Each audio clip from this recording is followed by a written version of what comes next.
Natalia is a cartoonist inspired by fantastic art. She sold her first mini comic when she was 8 years old at the San Diego Comic Con. Then she did a backup story for DC's Shade the Changing Girl #1 and made an appearance in the Hey Amateur anthology for Black Crown.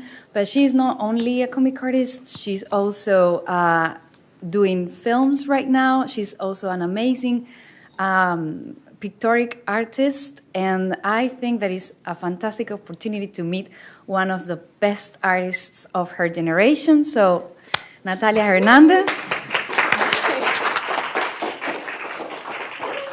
Howdy, folks. Thank you, Esther. That was very nice. Well, today I'm going to be going through my comic process. I started really young. I started at 7 years old. So we're going to start from the beginning, the really early days. Now, I had a lot of help because my father is Gilbert Hernandez of Love and Rockets. And so I guess the very beginning, I had a sketchbook, which I would just kind of doodle around, and it was just a fun thing to do. And I had a little story, and he suggested, why don't you make it a comic? And I'm the kid, so I was like, okay, why not? And so we would sit down at the dining room table after dinner, and he would block out the panels, just like a 4-panel grid, and then ask me what the story was about. So I had a character, Crystal Girl, and here are the early sketches of what I was trying to figure out her costume or what it was going to look like. And this is a drawing lesson we would do at home. So he would draw a face, and I would copy the face. So I had help. And yeah, so the lettering is done by my dad and the inking. So that's why it's legible, because otherwise it would have been very sloppy. All right, so this is the first issue. A superhero character who creates crystals out of thin air in different shapes. A sword for a monster, and get him. Yep. And yeah, so this is just a little bit of the inside. And halfway through, because I was drawing seriously for the first time in my life, I had improved and I wanted to change my art style. So there's a temple that changes their faces in halfway through the story so that they look different, and it's a magic shrine, you know? And then now on to the second one. I'm a little bit more sophisticated. I got a new art style, added some characters, and add some action. My dad would notice that there was no action. I wanted to, show them going to school or taking a bath or something instead. And he's like, well, isn't she a superhero? And it's like, that's true. So squeeze in some monster action here. What's going on? There's the other characters hanging out. A mad scientist dog and little Ducky is her sidekick, which was modeled after a stuffed animal I had at the time. Okay, and then the third one I wanted to do about pop stars, a story about pop stars. They're on a plane, they crash land in the jungle, and then they meet a record agent. And, it's very realistic in that way, but I wanted to have fun. I like drawing creatures. Yep, this is them. Okay, and here I got a little bit more sophisticated. It's the first script I ever wrote, because I would make short films with my friends in the neighborhood. So I was about 10 here, and I wanted to get this out before I had open heart surgery, because that was going to take up most of my summer. And I think we worked on this one early, and I do believe, yeah, the inking is my dad, so that's why it's nice. But the rest of it is mine. Yeah, and then there was a short story I had to put to fill in pages, because it wasn't long enough for 24 pages. And then it brings us to here. Crystal Girl's back. Thought, let's add some more action. She fights another superhero. I'm improving my art style, and I'm taking it more seriously. Now I'm about 11, so it's like, okay, this is what I do now. I've done comics. This is it, And I was able to sell these at San Diego Comic Con, so they were a little exclusive at the time, and it was very exciting to get feedback, and especially to meet other kids who might make comics too, because it was like, come on, let's go.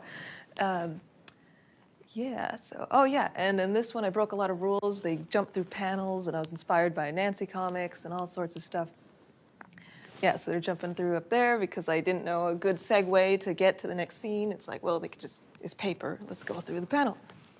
And then Crystal Girl joins a band and doesn't want to be a superhero anymore. So it's more about, will Crystal Girl ever want to be a superhero again? This guy's sad. And I'm 13, I've got different interests now. So now they're in a band, and it's more about that. Yeah.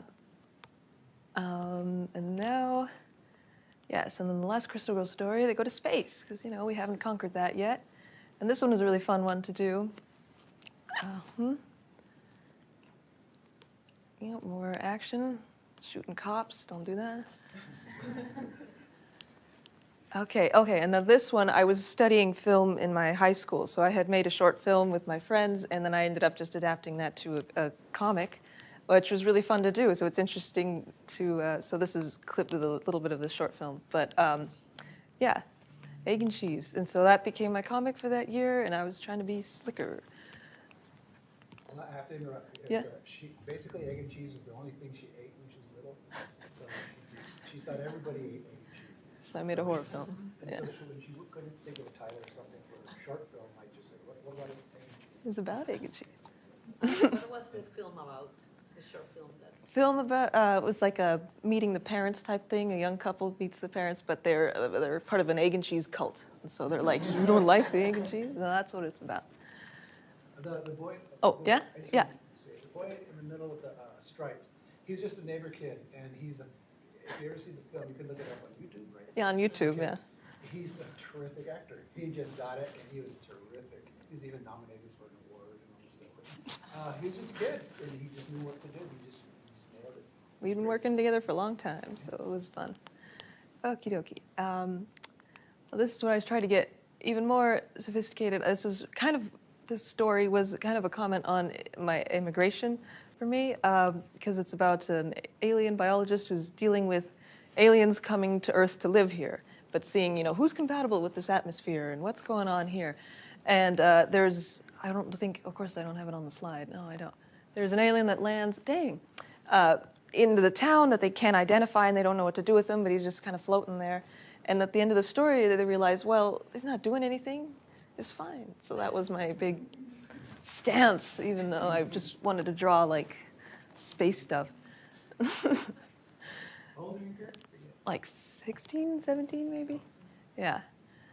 And then, I brought Ducky back. Crystal Ducky was the character in the Crystal Girl stories. It was really easy to write. It was really just a silly character. It was fun to do. And this was like a comic of just short stories that I did after graduation. I did it very quickly, but that's what I had to say about that one. Okay, and then Mooney, I was really into like Fleischer Brothers cartoons and that sort of stream of consciousness you get in animation and just that kind of dreamlike feeling. So that's what I wanted to do for this one. And then we have this one, which is the last one there was a 2-year break in between those. And this one was more of a commentary, kind of how I felt after the pandemic and all that, and kind of isolating from my friends and reckoning with self. So this is a silent comic that I wanted to use symbolism. I was inspired by tarot cards and the like, just to kind of create an introspective story. So I want to talk more about this one in the process of making it and what I've learned over the years with making comics. I feel like because I started so young, I feel very lucky that it was always an extension of play. So it was a very fun thing to do, and I still feel that way. And I think that's important for art in general, to have that playful attitude, because, what is play but experimentation without, expectation. So, so here's a little bit of the process. The most important thing ever is that sticky note, because that kept me on track. I put all the pages on there, and then I would mark off what I do each time. So it's just a really rough thumbnail. And so 50% of writing a comic for me is like just kind of freaking out about it and like pacing around, not even physically making it, more thinking about it, maybe drawing something here and there, maybe writing something, but not really sure how to put it together. It's almost like a puzzle piece. It's like, okay, I have an idea here and there, but how's it going to work? And I never know how it is, and I get stressed out each time, and then it ends up happening one way or another. So what helps me organize is definitely like that sticky note, having all the pages in a sheet so I can just see exactly what needs to be done, what's penciled, what's inked, where is it going? Because some of these I didn't even have the pages yet. I just kind of had an idea, and then writing little notes to yourself. So that's really helpful for me. I just wanted that top panel. This was part of my sketchbook with some of the original story I had, and the only part that really made it was this little donning the cloak of mystery. Yeah, and then using tracing paper helps a lot to make things neater. So like that lady here is there, and just making sure it's clean. Yeah. Okay, and this is what I did back in 2016 for DC, which was my first like real job, and it's very exciting. And again, I worked with my dad on this one. He did the inks, and did we write it together or? No, I just kind of. Okay, because I remember penciling it. A couple of things, but nothing, you know, like. Okay, yeah. So this is Krill, who's, you know, oh my gosh, what's the space? Okay, the character. Spaceman, right? The red, yeah, little red character, and then the space guy on top. Those are old DC characters, because you had to use and DC characters. The little red character I used to love as a kid, and I just said she was looking for, you know, which characters to use, you know, that they'll let you. Use that I could use at DC, and I just said, would you use Krill and the space guy? Anyway, yeah, and you know, and then it worked out because the alien is just her style. Because we're live streaming. Okay. Yeah, well, Krill for me was great because I liked his design, and I read a little bit of his stories, and it just reminded me of Crystal Ducky, which was the character I had before. So it was really fun to just have a fun story, and I was really proud of this alien design of the messenger. Yeah, so now I think I'm going into more fine art stuff, but I want to talk about the process a little more. Yeah, so doing studies, I love old Hollywood and all that, so, you know, just copying those photos, but you really learn a lot with, like, the lights and shadows and all that, and I think I improved after doing a series of studies. Like, you know, Peter Lorre's face is fantastic for cartooning. He's been done over and over again, and it was a great education. I believe this is from a silent movie. I don't remember what, but I really like high contrast, really into that. So bringing that boldness out in comics. I like working in black and white. It's just fun. And where are we going now? Okay, character. Yeah. I like to do little exercises to get into character design because when I do comics, that's almost the last thing I think about, which shouldn't be what it is. I get so invested in the story I want to tell that I forget, like, oh yeah, I need to have a certain look. So these demons were where I made myself draw a demon a day for like, there's 12 of them. So yeah, each day I would draw a new one without any pencils, without anything, just go on there and ink and see what happened. And yeah, it was kind of fun and a silly thing to do. And I also want to speak about, like, you know, you don't have to stick to a certain style. I felt like I had to for a couple of years, especially with Crystal Girl. But since I was growing up and I was going to evolve anyway, you know, you could just do what you feel, you know? And yeah, so it could be cute like the rabbit over there, or it could be silly like these demons. Another exercise of this cat. Just fun to do. Another just little expressions and faces. And here he's again, more realized. I don't know if he'll ever make an appearance in a story or not, but it's fun to draw.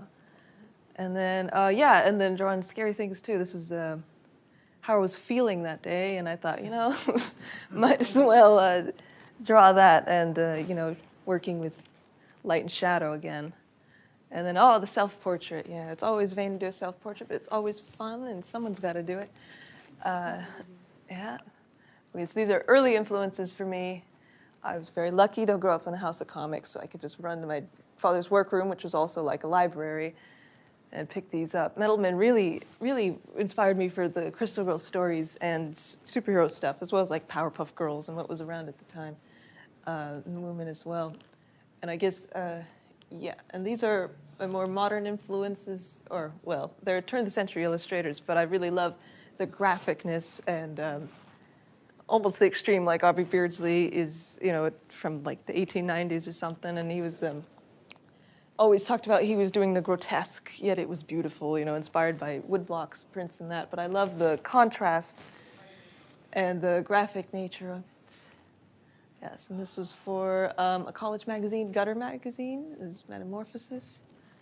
I like working more with like almost psychological work these days. It's what I've been more emotional. Trying to figure it out. I guess because it's abstract, it interests me. So it's like, how do I communicate this? So Metamorphosis. Sketchbook stuff. So yeah, this is just for fun.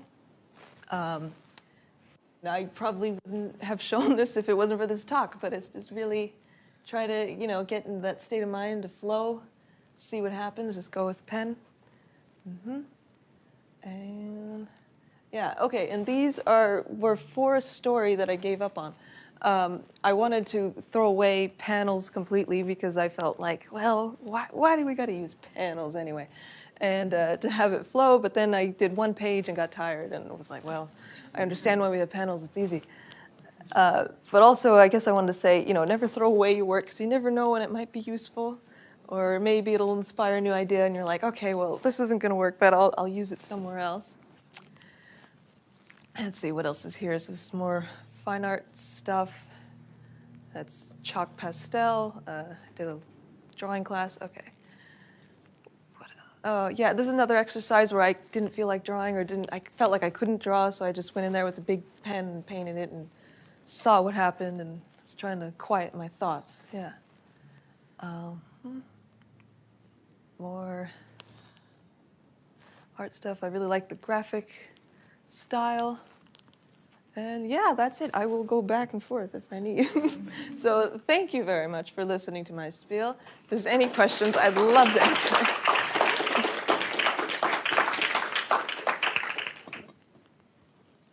Hi, thank you so much. I apologize. I came in a little bit late, but I saw the image or the drawing that you were doing where you were trying to make a page with no panels. Mm-hmm. I'm really curious about what was guiding you, or if you could talk a little bit more about how you were using space or time in that without having the panels to separate things.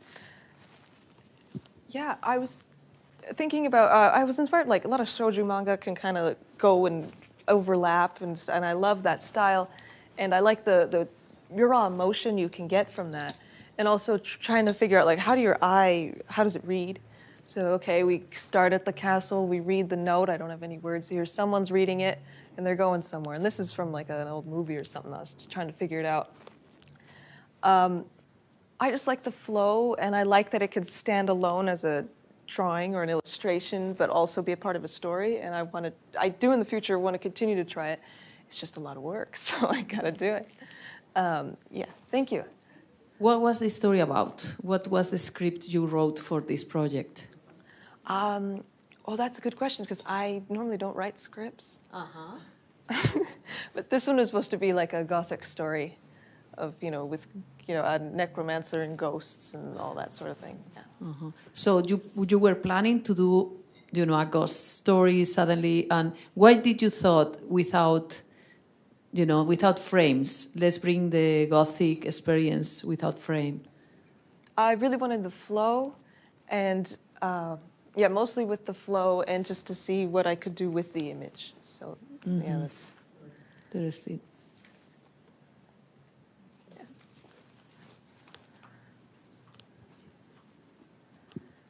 So you've been making comics and sketching for almost your whole life now. Mm-hmm. What do you think you'll do going forward? Do you think you'll continue making comics as a fun part? Do you think sketching will just be continuing as a daily part of your meditative life? Do you think illustrating will be a part of your making creatively going forward?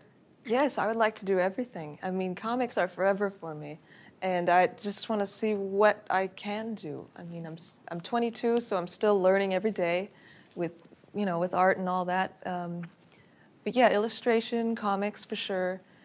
And movie making, if I can get my friends together at the same time. Yeah. I have a question. So you said that many times you have to bring yourself to do the comic because most of the time you're thinking about it.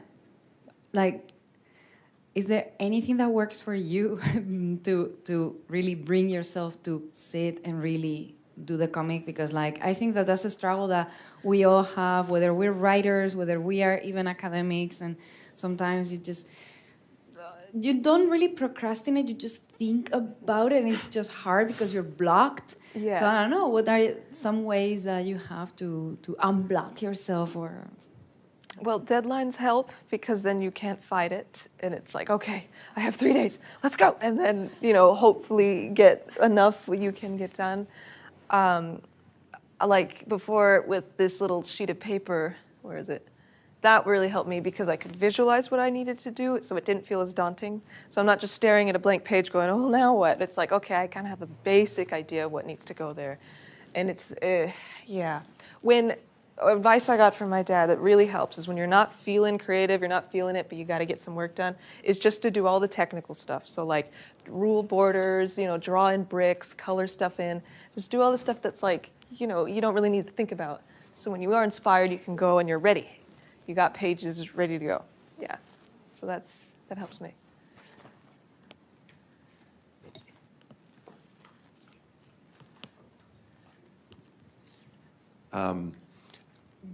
I know this might be technical for some people here, but I actually think there are a lot of people here that would enjoy hearing this. Could you say something about the tools you've used? And it's clear from this you've used a lot of different types of paper and pens and brushes and inks and things like that. And I think part of the development of an artist is finding the tools that work for you and don't work for you. And could you just say something about some of the tools? Yeah, well, the good old mechanical pencil is the number one for sure. And I actually have my stuff with me. So this is really helpful, the compass, or what is this? Yeah, just a needleless compass. And I use micron pens. I heard they're not the best, but it's just what I've used forever. I'm open to trying new pens. Yeah, so micron pens was just the Pigma pen. And what is this, Faber-Castell to fill in the blacks. That's my favorite part of any drawing ever. It's probably why I go so high contrasty these days, because it just pops off the page once you fill it in. It's like, it's finally done. I can see it. Yeah, that's just those disposable pens. I would like to try brush soon. A little nervous, but excited, yeah. Hola. I think it's so cool that you've worked in both cinema and comics, and I wanted to ask you about what are your thoughts on the different mediums, right? And what are the possibilities in those? And if you're interested in animation, I don't know, what are your thoughts on it? Yeah, well, for me, because I learned through comics that movie making it felt like an extension. Like, it's not the same, but I understood, okay, this is the visual. And I love movies, so I'm obsessed with movies, so I'm like, that's where I get most of my story knowledge from. And so combining those is fun. And I think visually, too, I like when movies look like comic books. When there's someone here and then someone here, I think it's very satisfying. Yes, animation is fascinating, but I don't know how to work with computers very well. So I'm like, ooh.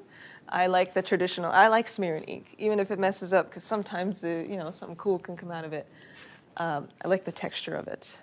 But yeah, I hope I answered your question.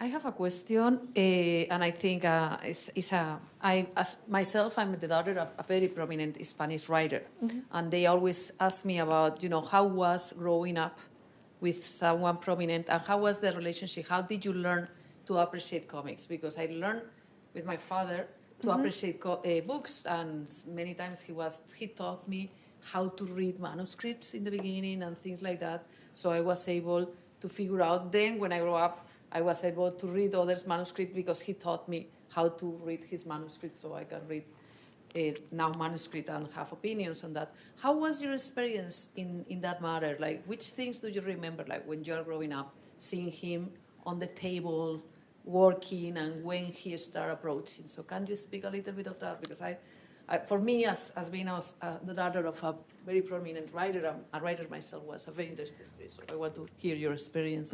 Well, comics were always around, but really like bedtime stories. So my mom would read books and my dad would read comics. So we'd sit down and read Dennis the Menace together, and he would point out certain panels and make jokes or do voices. So that just really brought it to life for me, and made it special. So I guess it's like in my heart, comics.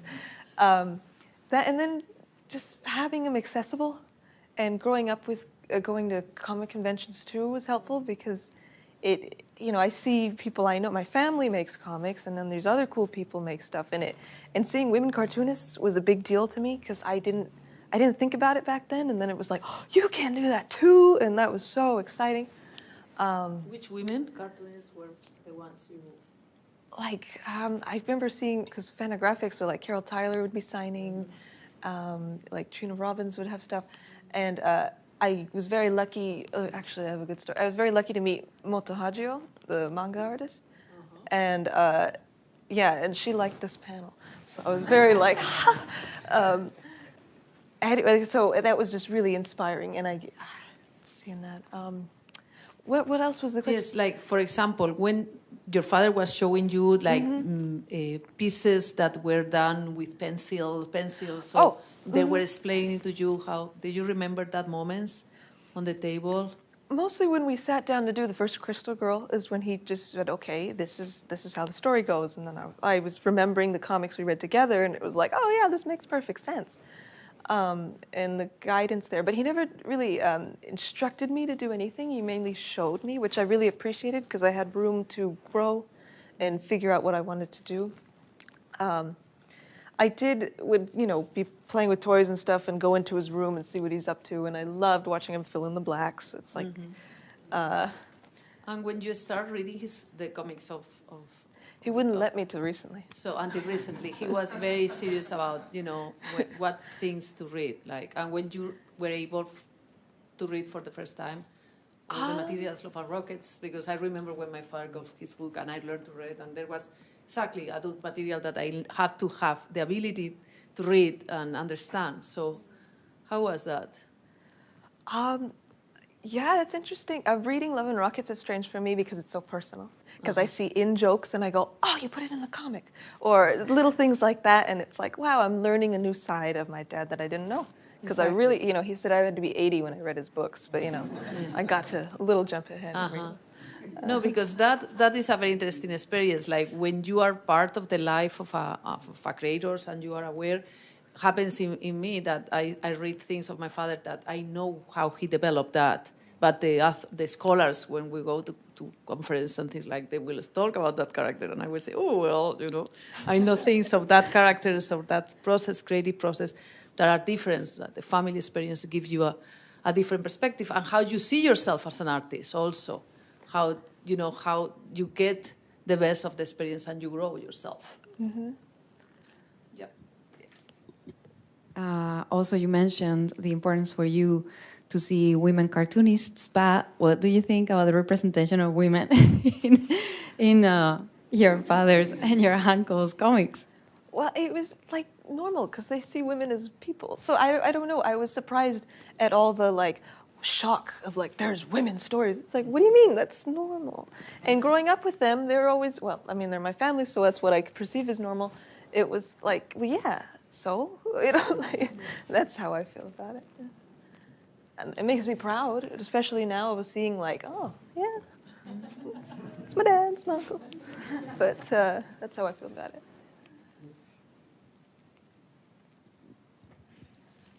it. Meanwhile, you keep thinking questions. How do you see your community of creators now? My community? Yeah, like right now you are in a new generation. You are in a new generation, and this new generation of creators you are meeting in conventions. How do you perceive these new times? Well, it's all over the place. Mostly what I see is online now. It's been a while. Usually when I go to conventions, it's people who are much older than me and are established cartoonists and have a body of work. So meeting young people is exciting, but I really only see online. I don't really know them personally, but I'm excited to meet them. Mm-hmm. Yeah. But feeling the experience of other young creators, like Arturo, for example, he works with scripts and he's been working with issues in these concrete issues like war in Colombia. But Arturo is totally impregnated by video games. He has a lot of experience with video games and has an influence. Combine it all. How do you have a relationship with video games or the? Yes, I'm curious. Yes. Yeah, there's even I don't have a panel, but yeah, one of the comics they're playing games and stuff, and I like the blending of medias. I think that's fun, and I think there's a lot of ways to depict it in comics too. I'd like to see more. I think it's interesting. I hope that's answering. Yes. What we want is to make you talk. Keep telling us things. It's like my theater class. Like, there's a question behind.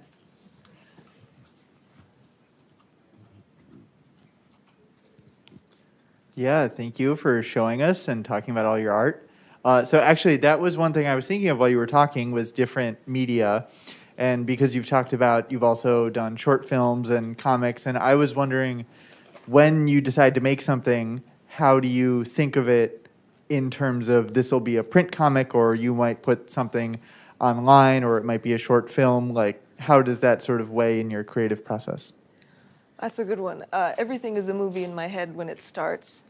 And it's more like, can I physically make this when it comes to short films? And it's like, well, I don't have any money.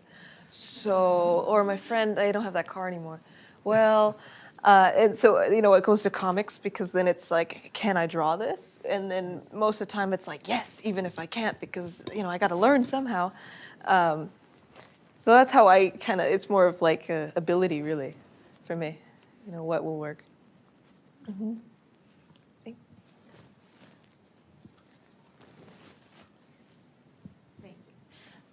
Yeah, I really love like your compositions, and I was wondering, because you said you don't oftentimes write scripts. Like, at what point with the comics that you have text, do you like think about where the text will go and like factor that into your compositions and like balance that with the pacing of the story? Does it come like very naturally to you and you just kind of like start drawing it and it flows, or do you kind of create an outline at some point?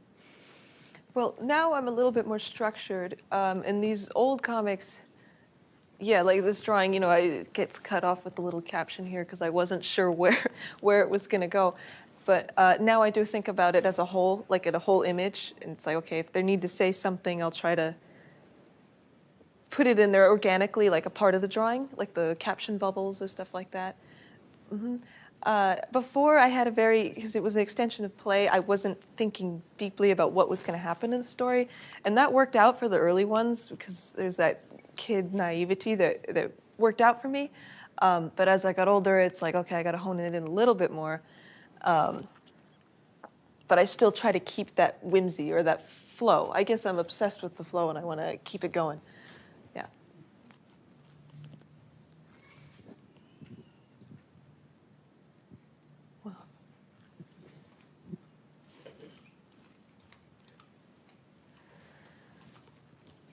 Thank you so much for your presentation. So it sounds like you have been collaborating with other artists and writers sort of from the start, even with your play. But I noticed on the DC story, there were more than 2 names there. It sounds like you worked with others, and I'm curious about your experience collaborating on a story with multiple artists and editors versus when you are doing things that are driven by, your singular vision. Yeah, working with editors luckily there were editors because I was growing up in the industry. I kind of knew them beforehand, so there's that nepotism thing, so it was easier for me. It wasn't as scary. I think I would have been a lot more nervous if I didn't have an idea of who they were. This is with Shelley Bond, who used to work at DC. But it feels a little bit like school because it's like, okay, I have this idea and I know, okay, I got to have the treatment and I got to have, the outline and all that, which is very helpful when you do get it done. But it was, with this story though, it was so short and silly that it was I kind of penciled it before I did any of that, and then I sent it and hoped for approval, and it worked out. But it is helpful, especially with self-discipline too, getting it done right at the right time, and then building that muscle of continuing to do it even if you don't feel like it, like that. So it helps really there too. And I believe the other names are the letterer and the colorists, and yeah. So keeping in that page, just the process. So you will send a drawing project to the editor. First, an outline. First, you will and then do maybe an outline. a script, a brief script, and then the notes. So you send it, and how long they take? Because we have writers here and people who are starting who they would like to know this kind of process. Usually within a week. Sometimes it takes some time, and I'm waiting. Okay, but it's around a weekish in that time period that I've experienced. And they will suggest things on the script and things on the project drawing?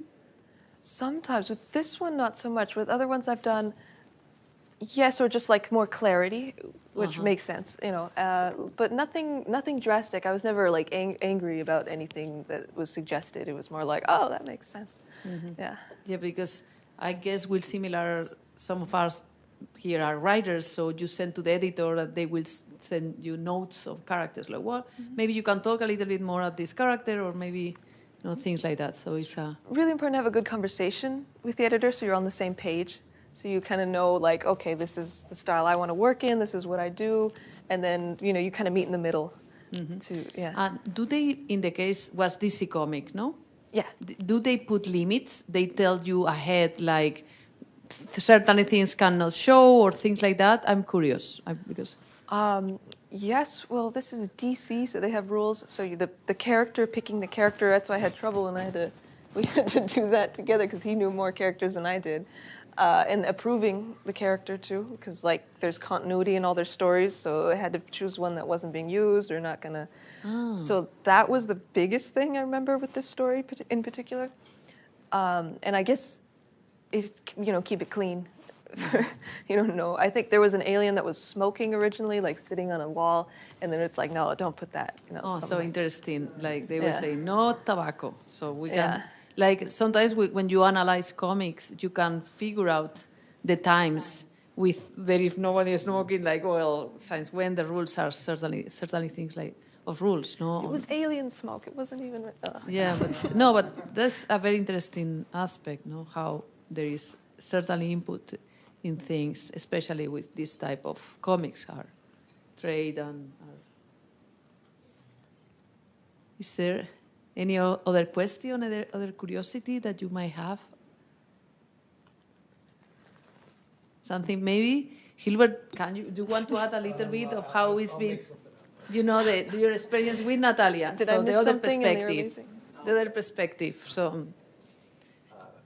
Well, yeah, I worked a little bit on this, not a lot, but I mean just enough to just square it away, keep it, and because I understand working for a company like DC. Like what she was saying, she had to learn a few things. I already knew those things because it's they're licensed characters. They could be a toy next year. They don't want anything to. That's why they had eliminated the smoking. But what I noticed and what I liked about working with Natalia on this is that my preference to old. This is like retro type. Comics don't look like this anymore. This is retro style. And that's what I like because the clarity. When you read a story for little kids in the old days, comic books, they're very clear because they want you to know what's going on. Comic books aren't like that anymore. They're very busy, very, stylistically crazy these days. So to do this story was fun because it was like this innocent type character and this little story about aliens and stuff, but the clarity is there. You see every panel. You don't have to question what's going on. Where there's a lot about that in comics now. You're not sure without the dialogue. So for me, it was just it was fun to do. But she's already there. She was already there with doing the Crystal Glow comics and stuff. I didn't come up with any concepts other than maybe there should be action here. And if sometimes there wasn't. Sometimes she said no, they're doing this. She has to take a shower before she goes to school. And I was like, okay. But they got to get to the monster. She goes, yeah, but she has to have breakfast. Okay. But see, that's what's great about kid comics is they'll do that. They'll add that to the comic. When you're doing comics for so many years, you forget that stuff. You just get by it. You don't draw breakfast. You don't draw them taking a shower. You don't draw, whatever it is that it takes them to get to, point B. But a kid is concerned about that. They're concerned about what kind of shoes there were, not in this story. Aren't but they hungry before they fight? Yeah, and this and that. They ask logical questions, and sometimes if it's in the story, it's great. So anyway, that was just my take. I like a kid's versions of comics because they're so direct and innocent and fanciful. They don't know that you're not supposed to do stuff until they're told, like the cigarette smoking. They don't know that, and that's great. I already know all the things I can't do in a DC comic, so I have to come up with something else. Anyway. Corey has a question. Thank you. I wanted to take advantage, Gilbert, if I could ask you too. So this connects to Natalia. We all find it a little, nervously funny, I guess, this topic. But I wonder if I could ask you, and if this is too uncomfortable, just say No, I don't want to talk about it. I can answer. But the fact that you were creating comics that, as a father, you didn't think it was appropriate for your child to see until a certain age. Say, how did you think about that? You know, here's my work, but for at least a time, you know, same with some of Jaime's work. It's not appropriate for my daughter to read this material yet. Maybe not till 80, but yet.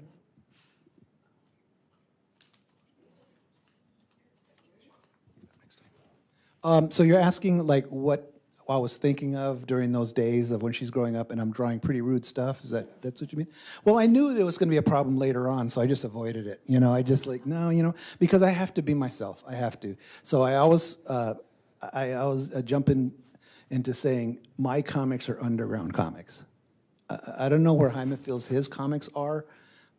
Definitely we're in the same place of the freedom of underground comics. That's the most important thing. Not to copy them, not to be out-rude them, out-gross you out, just to have the freedom to just go ahead. Well, you can't have all these Latino characters. Why? And then we just, you know, I mean, we've heard those things. But why Latinos? Why this? Because they're basically saying, the formula's working. What are you doing here? And like, we're just making our own comics, you know? And they also, so many people thought we would fail doing that. And because we weren't doing Spider-Man or whatever, but we just kept doing it. And you think about how many people have done Love and Rockets, and how many people have written and drawn Batman. You know, it's not one creator. It's not one. He's a subject. He's not a creative force. You know, he's a cool character. I like him, but it's you know, it's how you fill in what Batman's about. Whereas I have to just do my follow my. You know, I guess I got spoiled by Robert Crumb. You know, because. I'm sorry? You didn't think of me when you were doing it. Yeah, I didn't think of, you know, I knew it was there and I knew it's going to show up someday in front of her, you know, at a panel or something. But I just thought, no, I draw underground comics so I can actually say, no, this is not appropriate, you know, and that was it. But like, I waited for the day where I was like, okay, I got to face this. Daddy's not crazy. And another thing, when you do keep it away from your kid, they see you as a normal person relatively, you know, growing up. So they might be shocked at the crazy stuff, but they also have the background of knowing that you were a cool dad or a nice person or a normal person. I'd like to. Know. Can I? Yeah, go ahead. Go ahead. Okay. Well, I was very. Okay. He did his best to keep, you know, his most graphic stuff away from me, which was somewhat successful. But I seeked it out, and like at cons, you know, people would ask to sign something, and here's the spread, and I was like, oh. So I knew it was something right. I wasn't supposed to see, and I understood that he was very uncomfortable by the thought of me in that crossing. So. Yeah, but it kind of opened my mind in a way, too. Like, when I was really young, I was a little like, oh, what is all this about? And then later I realized, oh, okay, I was almost like, okay, I'm glad that he's sticking his neck out, even though I'm like, Dad. I felt like I needed to clobber him a couple times. But I also grew up in Vegas, so that stuff was very normal. And like, okay, this is just part of the world. And I'm grateful to it now. I feel like it's opened my mind, especially in terms of art. Yeah, and well, we all know that the Hernandez are not the only thing in the world. So, what other comic artists did you grow up with, like, or what other comics did you read? What other comics like were influential for you as a teenager and even now? Yeah, well, there's a or maybe the Hernandez are everything in the world. You like Nancy? I do like Nancy comics. That was the first one where I was like, oh, this is something good. Because I liked that she was a bad kid, you know, trying to get away with stuff. And I thought, wow. Of course, like Moomin Comics was the big one when I started making my own, that I was like, okay, this feels like what I want to do. This feels like these are cool stories. And I liked that their logic wasn't super logical, and they're living in their little world was very fun. You're talking about Moomin Comics, the comics. Yeah. There was a collection of cartoons. Was it Little Lit? Was Spiegelman's collection? Mm-hmm.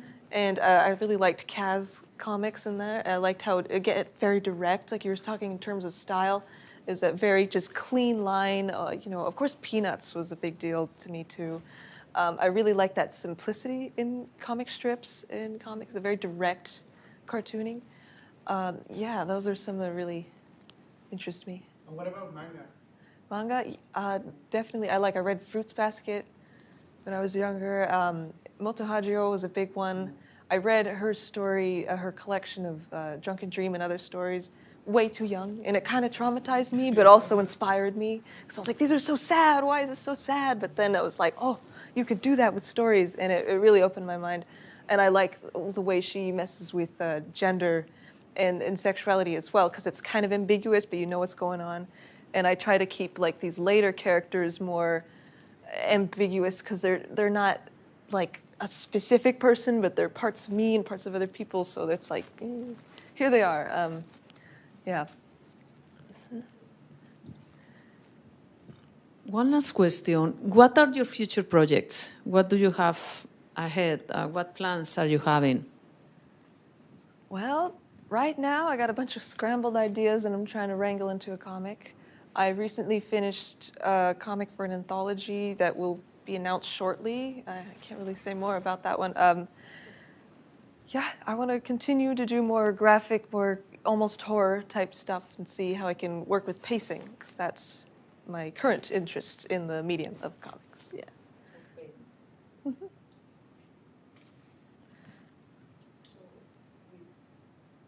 Questions. We are going to give you a little break so you can then go to the movies, and we see you in the documentary, and tomorrow at 6 in Film Scene for the people who...